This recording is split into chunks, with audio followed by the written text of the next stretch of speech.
बिस्मिल्लाहिर्रहमानिर्रहीम। अस्सलाम वालेकुम student, hope you are all fine. तो आज जो है हम west Pakistan land revenue act 1967 का चैप्टर 5 स्टार्ट कर रहे हैं, जो कि विलेज ऑफिसर्स के साथ डील करता है। तो आइए बिस्मिल्लाह करते हैं। पहला 36 सेक्शन क्या कहता है? विलेज ऑफिसर से डील कर रहे हैं सेक्शन 36, 37 और 38। तो 36 में लिखा है rules regulating appointments etcetera of village officers, मतलब rules relating to the regulate जो करते हैं अपॉइंटमेंट्स विलेज ऑफिसर्स के अपॉइंटमेंट्स को जो रूल्स रेगुलेट करते हैं। The board of revenue may with previous approval of government make rules to regulate the appointment duties, emoluments, punishment, suspension and removal of village officers. कहते हैं कि जो board of revenue है, जो सबसे बड़ी हायरार्की में जो सबसे बड़ा फॉरम है बोर्ड ऑफ रेवेन्यू, वो जो है वो अप्रूवल ऑफ गवर्नमेंट यानी गवर्नमेंट की अप्रूवल से लेकर यानी उसकी अप्रूवल लेकर गवर्नमेंट की ऐसे रूल्स बना सकता है जो कि रेगुलेट करेगा अपॉइंटमेंट को, ड्यूटी को, एमोल्यूमेंट्स, पनिशमेंट, सस्पेंशन और रिमूवल ऑफ विलेज ऑफिसर्स को। यानी इन सब से रिलेटिंग जो है रूल्स, इन सब को रेगुलेट करने के लिए जो रूल्स बनाएगा बोर्ड ऑफ रेवेन्यू, उसके लिए उससे क्या है गवर्नमेंट की अप्रूवल चाहिए होगी और वो बना सकता है। आगे आ जाते हैं सेक्शन 37। वो क्या कहता है? Village officer cess. तो आइए देखते हैं कि विलेज ऑफिसर सेस क्या है। सेक्शन 37 बताता है government may by notification impose on all और any of the states in the provinces a cess to be called the village officer cess. कहता है कि गवर्नमेंट जो है ना, मैंने आपको बताया था स्टेट जो वो होता है वो मौजा होता है, वो होल्डिंग होती है जो जिसका सेपरेट रिकॉर्ड ऑफ राइट्स होता है। तो कहता है कि गवर्नमेंट जो है वो नोटिफिकेशन देकर इम्पोज कर सकती है ऑल और एनी ऑफ द स्टेट्स, किसी एक स्टेट पर या फिर सारी स्टेट्स पर in the province as cess to be called the village officer cess. ऐसा सेस जिसको कहते हैं, ये भी एक किस्म का टैक्स होता है। तो इसको ये सेस जो है इसको विलेज ऑफिसर सेस कहते हैं। एट सच रेट और रेट्स नॉट एक्सीडिंग 10%, यहाँ पे 5% आएगा। उन्होंने ब्रैकेट में अंदर कुछ लिखा हुआ है, लेकिन ये 5% है of the land revenue as it may think fit for remunerating village officers other than those who are government servants. कहता है कि ये जो है ये 5% जो है वो गवर्नमेंट इम्पोज करेगी, सेस जो है लगाएगी किसी एक मौजे पर या सारे मौज़ों पर। वो जो 5% सेस आएगा या 5% जो टैक्स होगा ना, वो विलेज ऑफिसर की तनख्वाह है, ठीक है ना, जो है वो विलेज ऑफिसर को मिलेगा 5% सेस, ठीक है। लैंड रेवेन्यू में से 5% उसका मिलेगा, उसकी तनख्वाह। एज इट में थिंक फॉर रेम्यूनरेटिंग, रेम्यूनरेशन का मतलब होता है सर्विस के लिए जो चार्जेस पे किए जाते हैं उसको रेम्यूनरेटिंग कहते हैं। Village officer other than those who are government, यानी अदर देन दोज यानी अगर वो गवर्नमेंट सर्वेंट नहीं है, सिर्फ विलेज अफसर है, उसकी कोई और नौकरी नहीं है गवर्नमेंट की, तो गवर्नमेंट की, तो क्या होगा उसको 5% सेस मिल जाएगा लैंड रेवेन्यू में से। फिर आगे कहता है the board of revenue may with the previous approval of government make rules for the collection, control and distribution of village officer cess. कहता है कि बोर्ड ऑफ रेवेन्यू जो है वो फिर गवर्नमेंट, बोर्ड ऑफ रेवेन्यू देखें हमने आगे इतना सारा पढ़ा है, उसमें हमने अभी तक यही देखा है कि बोर्ड ऑफ रेवेन्यू जो भी करता है वो अप्रूवल ऑफ गवर्नमेंट ज़रूर लेता है। तो यहाँ पे भी यही बात लिखी हुई है कि जो बोर्ड ऑफ रेवेन्यू है वो करेगा ऐसा with approval, previous approval of government, यानी पहले गवर्नमेंट की अप्रूवल लेगा, फिर रूल्स बनाएगा कि किस तरह कलेक्शन होगा, कंट्रोल होगा, डिस्ट्रीब्यूशन होगा विलेज ऑफिसर सेस की, ठीक है। ये वो तनख्वाह है जो लैंड रेवेन्यू में से 5% विलेज अफसर को मिलती है, इसको कहते हैं विलेज ऑफिसर सेस। फिर आता है section 38 restrictions on attachment or assignment of remuneration of village officers, restrictions on attachment or assignment of remuneration of village officers। आइए पढ़ते हैं ये सेक्शन में क्या लिखा हुआ है। The remuneration of village officer mentioned under subsection 1 of section 37 shall not be liable to attachment in execution of a decree or order of a civil or revenue court। कहता है कि ये जो विलेज ऑफिसर सेस है ये किसी decree में नहीं अटैच हो जाएगा, यानी ये एक किस्म का लैंड रेवेन्यू की परसेंटेज है, जो उसमें एक तनख्वाह है उसमें से कुछ परसेंटेज दी जा रही है। देखिए अब गवर्नमेंट का जो है ये एक किस्म का गवर्नमेंट का पैसा है जो विलेज अफसर को मिल रहा है। अगर विलेज अफसर खुद किसी कोर्ट कचहरी में जाकर किसी मामले में फंस जाता है जहाँ पे हम देखते हैं कि उनकी सैलरीज़ को अटैच कर दिया जाता है, तो कह रहा है कि ये इस किस्म की सैलरी नहीं है जिसको कोर्ट जो है वो अटैच कर देगा। यानी अगर विलेज अफसर का कोई मामला था, किसी के साथ कहीं पैसे देने थे, तो अब वो अगर उसके पास कोई और ज़रिया नहीं है तो क्या करते हैं, आम जनरली क्या है कॉमनली कोर्ट्स में क्या होता है, उनकी सैलरी अटैच कर दी जाती है लोगों की। तो यहाँ पे कह रहा है यही बात कि यहाँ पे विलेज ऑफिसर सेस अटैच नहीं होगा, क्योंकि ये गवर्नमेंट का पैसा है, ये गवर्नमेंट के लैंड रेवेन्यू का 5% है, ये अटैच नहीं होता। इस पर रिस्ट्रिक्शन है ऑन अटैचमेंट और assignment of remuneration of village अफसर, यानी ये जो उसकी तनख्वाह है इस पर ये रिस्ट्रिक्शन है कि ये अटैच नहीं हो सकती। फिर आगे देखते हैं assignment of a charge of और चार्ज ऑन और एन एग्रीमेंट टू असाइन और charge any such remuneration shall be void unless it is authorised by rules made by the board of revenue this way. कहते हैं इस तरह से कोई assignment या कोई चार्ज या कोई एग्रीमेंट वगैरह में ये जो है ये रेमुनरेशन जो है, ये जो उसको सर्विस उसके लिए पैसे दिए जा रहे हैं, ये अटैच नहीं हो सकती, विलेज अफसर सेस नहीं अटैच हो सकता। अगर करेंगे तो क्या होगा, वाइड होगा, जब तक के आगे क्या कहा, unless it is authorised by the rules made by the board of revenue, जब तक के बोर्ड ऑफ रेवेन्यू है वो इस काबिल हो जाता है कि वो रूल्स इससे मुतल्लिक बना दे। फिर आता है चैप्टर 6, ये तो अब मैंने आपको बता दिया। विलेज ऑफिसर के तो सिर्फ 3 ही सेक्शन थे, 36, 37 और 38। आगे हमारे पास स्टार्ट हो रहा है records, record of rights and periodical records. This is a very important chapter, chapter 6 of land revenue act 1967। तो आइए देखते हैं ये क्या कहता है। पहला सेक्शन 39 है record of rights and documents included therein, यानी इसमें इंक्लूडेड कौन से, यानी रिकॉर्ड ऑफ राइट्स में क्या है, कौन कौन से डॉक्यूमेंट्स इंक्लूडेड होते हैं। आइए देखते हैं कौन कौन से होते हैं। Save as otherwise provided by this chapter there shall be a record of rights for each state. कहता है कि हर स्टेट के लिए जो है एक रिकॉर्ड ऑफ राइट्स होता है, होना चाहिए। तो सेव एज अदर प्रोवाइडेड यानी जो यहाँ लिखा है उसको सेव कर लें अगर कहीं और कुछ प्रोवाइड नहीं किया हुआ तो। The record of rights for an estate shall include the following documents, namely जो रिकॉर्ड ऑफ राइट्स है उसमें फॉलोइंग डॉक्यूमेंट्स होने चाहिए। ये क्वेश्चन भी आ जाता होता है पेपर में, तो इसे ज़रा ध्यान से देख लें। पहले है statement showing so far as may be practicable, statements होनी चाहिए as so far may practicable. Number 1, the person who are land owner tenants और who are entitled to receive any of the rents profits और produce of estate और to occupy land therein, यानी जो भी land owners होंगे, जो tenants होंगे और who are entitled to receive any of the rents, या जो कोई भी है जो रेंट ले रहा है, कोई प्रॉफिट ले रहा है, कोई प्रोड्यूस ऑफ द स्टेट ले रहा है, तो उनकी क्या होंगी, उनकी स्टेटमेंट्स को अटैच किया जाएगा। और नंबर 2 क्या है, the nature and extent of interest of those persons and conditions and liabilities attaching thereto, और नेचर और एक्सटेंट जो है वो उन पर्सनस की शो की जाएगी कि किस हद तक वो लायबल हैं, किस हद तक नहीं हैं।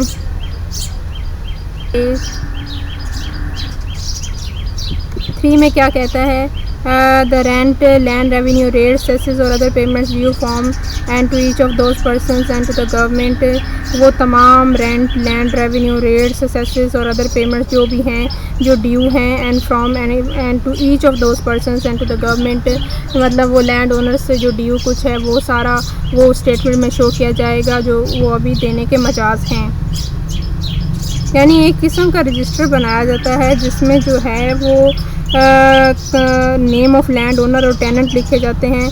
और जो the record of right consist of register, यानी रिकॉर्ड ऑफ राइट जो होता है वो एक रजिस्टर पर मुश्तमिल होता है, containing information as who are the tenants, यानी उन सब के बताया जाता है कि टेनेंट कौन है और लैंड ओनर कौन है।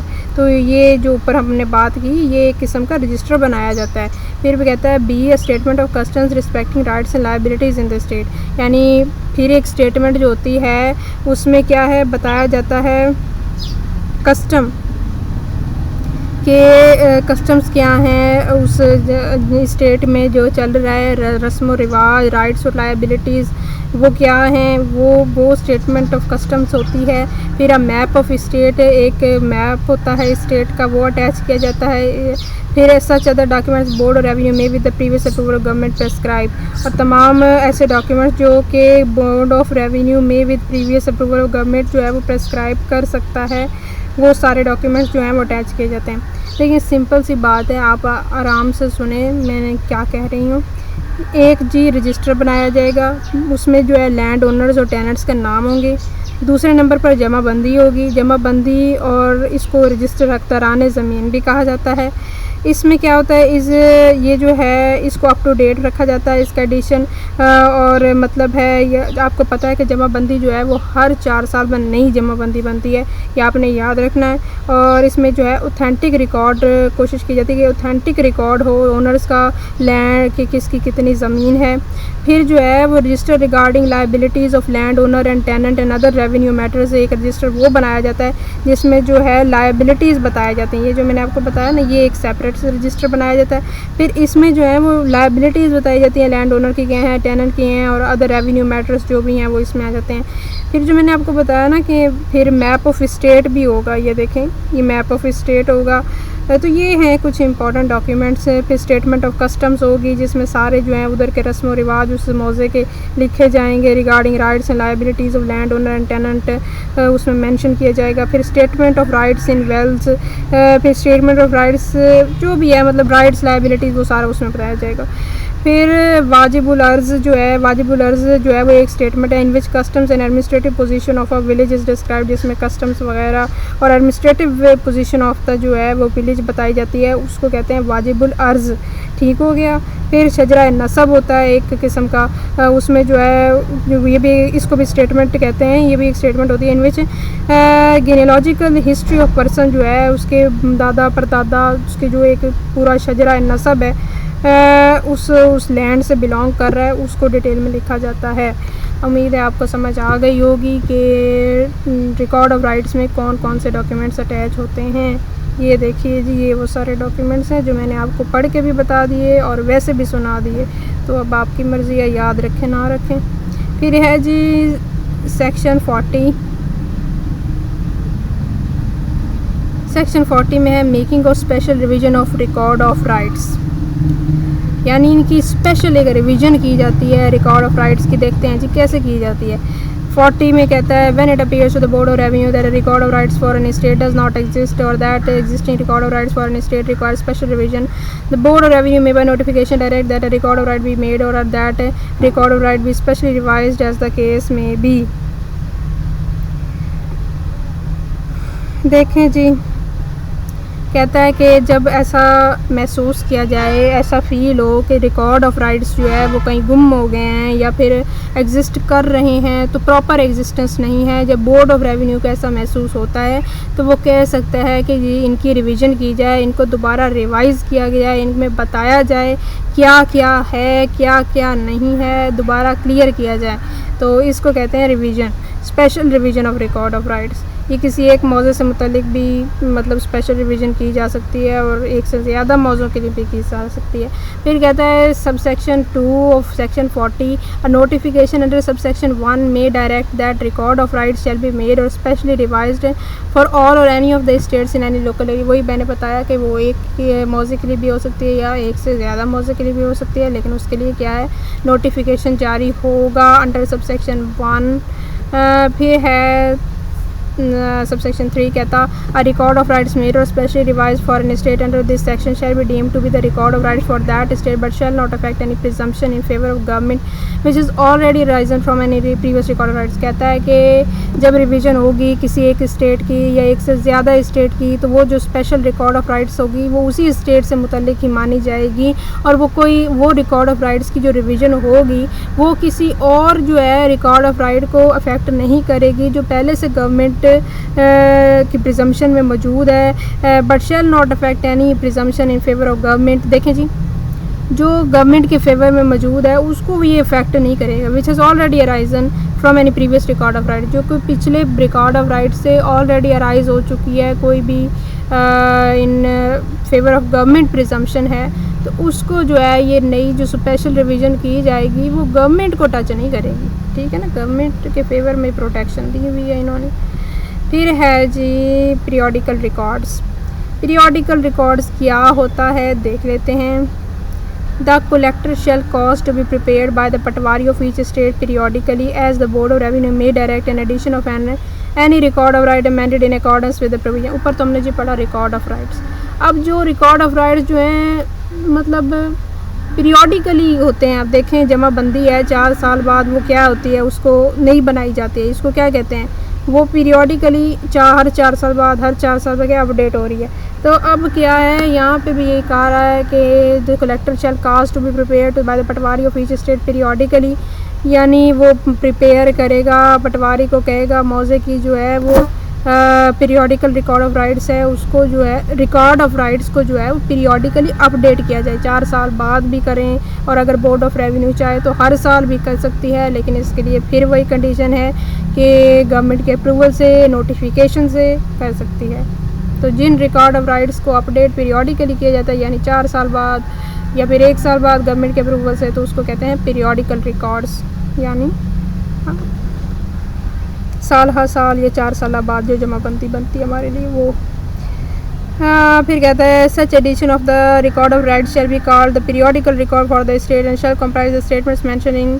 कहता है कि ये जो एडिशन बनाया जाता है रिकॉर्ड ऑफ राइट्स का, जो कि अपडेट किया जाता है, जो उसमें जो है दोबारा बनाया जाता है 4 साल बाद या जैसे भी बोर्ड ऑफ रेवेन्यू चाहे डायरेक्ट करे, तो उसको हम कहते हैं जी पीरियोडिकल रिकॉर्ड ऑफ राइट्स, यानी वही है रिकॉर्ड ऑफ राइट्स, जस्ट क्या है उसको अपडेट करना, उसको कुछ अर्से बाद अपडेट करने को हम कह रहे हैं जी periodical record of rights. And shall comprise, उसमें क्या होगा, स्टेटमेंट्स मेंशन, जो भी ऊपर मैंने आपको बताया कि रिकॉर्ड ऑफ राइट्स में जो चीज़ें होती हैं वही पीरियोडिकल रिकॉर्ड ऑफ राइट्स में भी चीज़ें होती हैं, यही लिखा हुआ है इधर भी वो जो ऊपर हमने बताया ना, इन क्लास ए और सब सेक्शन 2 सेक्शन 39 है, such other documents if any as में भी प्रेस्क्राइब्ड, वो सारे इधर भी होंगे, यानी वही चीज़ है, बस इसमें जो है पीरियोडिकल की बात आ गई है कि अपडेशन होगी हर 4 साल बाद। फिर आता है 3 सब सेक्शन 3, पढ़ लेते हैं इसको भी। For the preparation of periodical record the collector shall cause to be maintain by the patwari of each state register of mutations in the prescribed form and other prescribed registers if any. कहता है कि इसकी preparation के लिए, periodical records की preparation के लिए collector जो है वो कह सकता है पटवारी को कि वो हर स्टेट का जो है वो रजिस्टर ऑफ म्यूटेशंस रखे इन the prescribed form and other prescribed register, और जो भी अदर दूसरे जो हैं रजिस्टर कहे गए हैं वो रखे, बनाए, कि मेंटेन करें उन्हें। फिर है डिजिटाइज पीरियोडिकल रिकॉर्ड्स। अब ये डिजिटाइज पीरियोडिकल रिकॉर्ड्स क्या है, सेक्शन 41A क्या आता है, digitize periodical records. After the commencement of the Khyber Pakhtunkhwa land revenue amendment act 2014 the board of revenue shall be notification in the which specified date for the commencement of the operation of digitize edition of record rights of an estate और a group of estates in a district. देखें जी, पंजाब का तो सारा ही digitised हो चुका है तकरीबन अब पीरियोडिकल रिकॉर्ड्स, तो जो है कंप्यूटराइज जिसे हम कहते हैं जी अपनी ज़ुबान में, उधर उसकी बात हो रही है कि कंप्यूटराइज जो आम लोग कह रहे होते हैं भाई हमारी जो ज़मीन का रिकॉर्ड है वो कंप्यूटराइज हो गया, इधर वही बात हो रही है डिजिटाइज पीरियोडिकल रिकॉर्ड्स का, वही मतलब है जो आम ज़ुबान में कहते हैं कंप्यूटराइज होगी मेरी ज़मीन। अच्छा जी, ये बात हो गई। फिर अब आगे क्या करना है, हाँ सब सेक्शन 2 जो है इसका वो क्या कहता है, पढ़ लेते हैं। द कलेक्टर, अच्छा जी, the collector shall cause to be prepared periodically by the service delivery centre official as the board of revenue may direct digitize edition of the record rights of institute group. देखें जी, ये जो अब digitise addition है उसका में भी तो क्या होगी, पीरियोडिकल अपडेट करेगा ना वो। The collector shall cause to prepare periodically, यानी कलेक्टर कह सकता है क्योंकि इसको प्रिपेयर करो periodically by the service delivery centre official, ये सर्विस डिलीवरी सेंटर ऑफिशियल बने होते हैं, तो बोर्ड ऑफ रेवेन्यू जो है इनको डायरेक्ट कर सकता है कि digitise edition of the record of rights और इन स्टेट और ग्रुप ऑफ राइट्स जो है उसको जी आप प्रिपेयर करें पीरियोडिकली। फिर जो है the digitise edition of record of rights shall be called the digitise periodical record for an state and shall comprise the statement mentioning. अच्छा जी, वही डॉक्यूमेंट्स ऊपर प्रेजेंट हैं वो कहते हैं वो उन पर मुश्तमिल होगा, वही डिजिटाइज रिकॉर्ड होगा जी, कंप्यूटर पे चढ़ा देंगे तो वो डिजिटाइज बन जाएगा, जब उसे 4 साल बाद अपडेट करेंगे तो पीरियोडिकल रिकॉर्ड ऑफ राइट्स बन जाएगा। इतनी सी बात है, चीज़ें वही हैं। तो आई होप आपको समझ आ गई होगी। The collector shall cause to be maintain by the service delivery centre official in digitised form, record of mutations in an state and other documents as may be prescribe. द collector जो है वो कहेगा मेंटेन करने के लिए किसको कहेगा, सर्विस डिलीवरी सेंटर ऑफिशियल को, कि डिजिटाइज्ड फॉर्म में जो है वो मेंटेन करे। रिकॉर्ड ऑफ म्यूटेशंस जो है वो इंतकाल जो है वो उनको क्या है, डिजिटाइज्ड फॉर्म में जो है वो कंप्यूटराइज्ड फॉर्म में जो है वो मेंटेन करे। कौन करे, सर्विस डिलीवरी सेंटर कहेगा। कौन, कलेक्टर कहेगा। किसी भी स्टेट का एंड अदर डॉक्यूमेंट्स एज में भी प्रेस्क्राइब्ड, और अदर जो भी डॉक्यूमेंट्स हैं उनको भी मेंटेन करे सर्विस डिलीवरी सेंटर ऑफिशियल। फिर आ जाता है the board of revenue shall by notification in the official gazette prohibit manual preparation of periodical record of an state or group of states in a district under section 41 from a specified date। कहता है कि जो board of revenue है वो notification जो देकर official gazette में जो है वो रोक सकता है कि मैनुअल प्रिपरेशन और पीरियोडिकल रिकॉर्ड ना की जाए स्टेट, किसी भी स्टेट की और किसी भी ग्रुप ऑफ स्टेट्स की किसी भी डिस्ट्रिक्ट में अंडर सेक्शन 41। और जब वो देगा नोटिफिकेशन तो उस स्पेसिफाइड डेट से वो रोक सकता है कि फ़लाँ डेट से जो है वो ना की जाए। फिर जो है the board of revenue shall cause to be prepared in digitised form the latest edition of the periodical record of an state if no such record exist. कहता है कि अगर लेटेस्ट, मैंने आपको बताया कि पीरियोडिकल रिकॉर्ड ऑफ राइट्स क्या था, जो 4 साल बाद दोबारा जो है रिकॉर्ड को अपडेट किया जाता है ना जमाबंदी में, तो इसको क्या कहते हैं हम, पीरियोडिकल रिकॉर्ड ऑफ राइट्स। अब कहता है कि डिजिटाइज जब होगा, अब कंप्यूटर पे चढ़ गया तो इसका मतलब उसको अपडेट नहीं करेंगे, उसको भी करेंगे। तो बोर्ड ऑफ रेवेन्यू जो है वो कह सकता है कि प्रिपेयर करो डिजिटाइज फॉर्म जो है वो latest edition of the periodical, यानी अब जो लेटेस्ट एडिशन बनाओ, कंप्यूटराइज बनाओ आम ज़बान में जो हम कहते हैं, तो लेटेस्ट एडिशन जो है वो पीरियोडिकल रिकॉर्ड ऑफ राइट्स को मेंटेन करने का बोर्ड ऑफ रेवेन्यू कह सकता है डिजिटाइज्ड फॉर्म में। उम्मीद है आपको समझ आ गई होगी कि अगर रिकॉर्ड ऑफ राइट्स एग्जिस्ट नहीं कर रहे तो बोर्ड ऑफ रेवेन्यू कह सकता है किसको कहेगा, ऊपर वो सर्विस डिलीवरी सेंटर ऑफिशियल को, कि नया जो है डिजिटाइज्ड फॉर्म जो है वो लेटेस्ट एडिशन जो है वो अपडेट करो, वो उसको बनाओ उस स्टेट की जिसका मिसिंग है। आज के लिए इतना ही। आज मुझे रोज़ा है तो इंशाल्लाह जो है हम आगे फर्दर कंटिन्यू करेंगे in our next class. Video end करने से पहले मेरी रिक्वेस्ट है कि आप इस चैनल को जो है सब्सक्राइब कर लें, नीचे बेल आइकन दिया हुआ है उसको प्रेस कर लें, सब्सक्राइब का बटन रेड कलर का उसको प्रेस कर लें। इससे जो है मेरी वीडियोस जो हैं वो ज़्यादा से ज़्यादा लोगों तक पहुंचेंगी और फ्री ऑफ कॉस्ट जो है वो पढ़ सकेंगे, ठीक है। और आपको भी हमारी आने वाली हर नई वीडियो मिलती रहेगी अगर आप सब्सक्राइब कर लेंगे तो अल्लाह हाफिज़, शुक्रिया।